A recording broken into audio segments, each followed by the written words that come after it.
दोस्तों, राधे राधे। कैसे हैं आप? आशा करता हूं कि आप सभी स्वस्थ होंगे, मस्त होंगे और अपने अपने कामों में व्यस्त होंगे। तो दोस्तों, चलते हैं आज की नई जानकारी की तरफ। हमारे जीवन में सुख दुख का रहस्य। लोग सुख में भगवान को याद करें तो दुख उन्हें आएगा ही नहीं। दरअसल हम भगवान की प्रार्थना करते हैं तो हमारे अंदर सकारात्मक ऊर्जा का संचार होता है। मनुष्य का जीवन आशा और निराशा का मिश्रण है।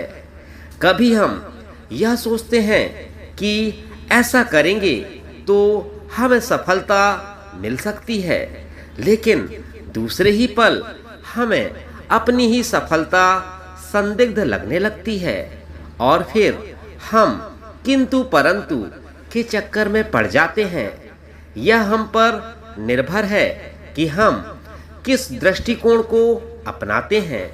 यदि हम आशावान बनकर सफलता के प्रति आसक्त हैं तो हम हर हाल में सफलता को प्राप्त करेंगे, लेकिन यदि हम निराशा के भंवर जाल में फंसकर यह चिंता करने लगेंगे कि हम सफल हो पाएंगे या नहीं, तो हमारी सफलता भी संदिग्ध हो जाएगी।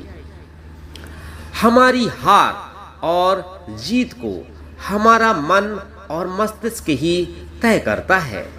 मन के हारे हार है और मन के जीते जीत।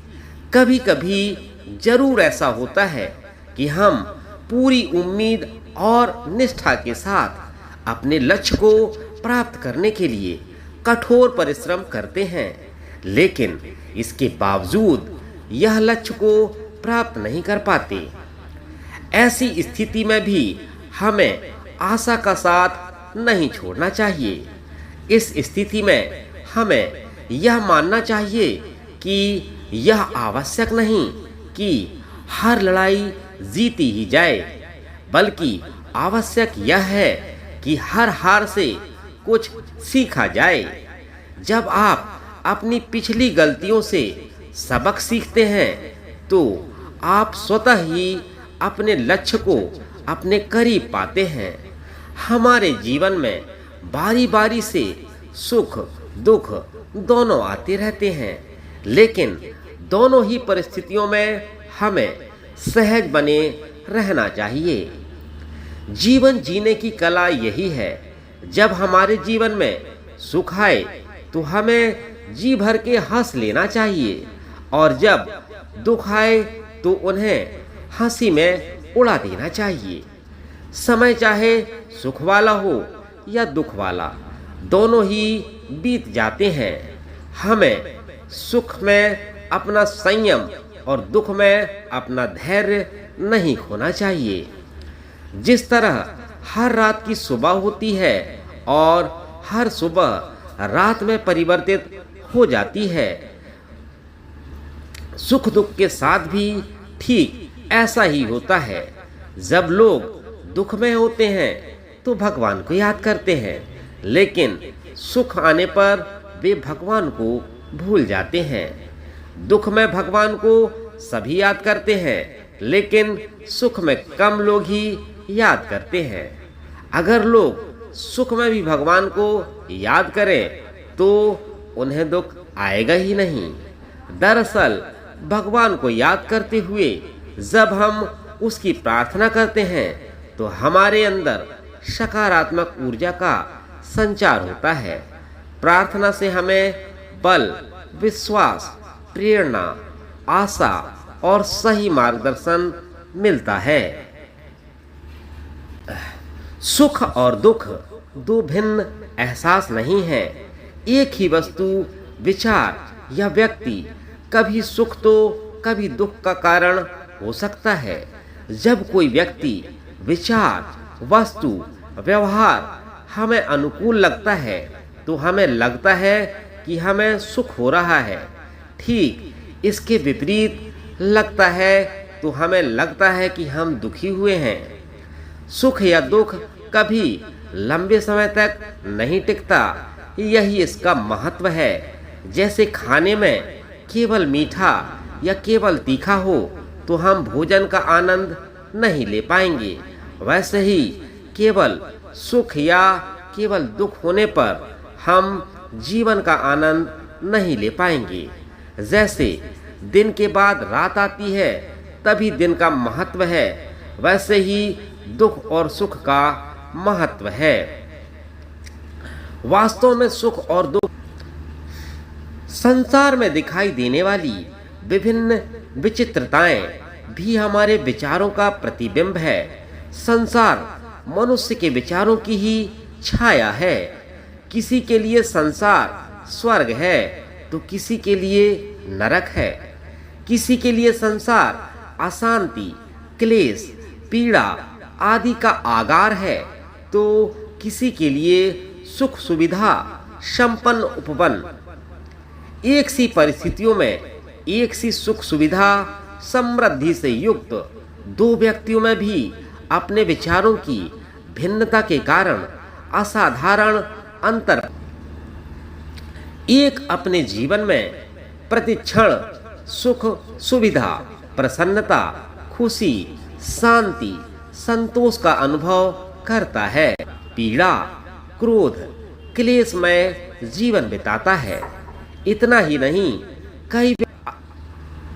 कई व्यक्ति कठिनाई का अभावग्रस्त जीवन बिताते हुए भी प्रसन्न रहते हैं तो कई समृद्ध होकर भी जीवन को नरक की यात्रा समझते हैं। एक व्यक्ति अपनी परिस्थितियों से संतुष्ट रहकर जीवन में भगवान को धन्यवाद देता है, दूसरा अनेक सुख सुविधाएं पाकर भी असंतुष्ट रहता है, दूसरों को कोसता है महज अपने विचार। प्राचीन काल में ऋषि मुनि आरण्यक जीवन बिताकर कंदमूल खाकर भी संतुष्ट और सुखी जीवन बिताते थे और धरती पर स्वर्गीय अनुभूति में मग्न रहते थे। लेकिन आज का मानव है जो पर्याप्त सुख सुविधा, समृद्धि, ऐश्वर्य, वैज्ञानिक साधनों से युक्त जीवन बिताकर भी अधिक क्लेश, अशांति, दुख, उद्विग्नता से परेशान है। यह मनुष्य के विचार चिंतन का ही परिणाम है। अंधे होने के बाद भी कवि मिल्टन कहा करते थे, भगवान का धन्यवाद है जिसने मुझे जीने का अमूल्य वरदान दिया है। नेपोलियन बोनापार्ट ने अपने अंतिम दिन में कहा, अफसोस है कि मैंने जीवन का एक सप्ताह भी सुख शांतिपूर्वक नहीं बिताया, जबकि उसे समृद्धि, ऐश्वर्य, संपत्ति, यश आदि की कोई कमी नहीं थी। जीवन में सुख, शांति, प्रसन्नता अथवा दुख, क्लेश, अशांति, पश्चाताप आदि का आधार मनुष्य के अपने विचार हैं, अन्य कोई कारण नहीं।